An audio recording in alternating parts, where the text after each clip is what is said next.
Ասես վաղը միսօր, մենք հստակ չգիտենք էլ երկու բացվենք։ Պարոն Սեդրակյան, ես մամուլի մոտ ուզում եմ մի հատ որպես Օլիմպիավանի մարզիչ ձեզ հարց տամ։ Խնդրում եմ, երկուշաբթի օրը դուք կարաք դուռը բացեք, մենք մտնենք մարզում։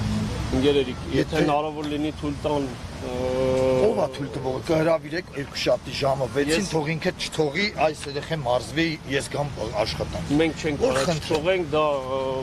Անկեղծ է։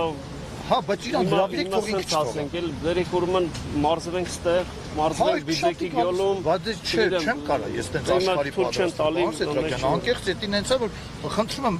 ով է պատասխանատուն, որ ձեզ թույլ չի տալի բացեք։ Պատասխանատուների հետ անպայման կկապնվենք, խնդրենք, մենք էլ իրանց խնդրենք, փորձենք շուտապույտ աշխատանքը վերականգնենք, նոր մեր հունով էլի շարունակենք աշխատանք։ Խնդրում ենք վարձով ապրող ենք, աշխատավարձ չենք ստացել։ Մենք մեր ղեկավարությունից շատ շնորհակալ ենք։ Ունենք ղեկավար պարոն Սեդրակյան,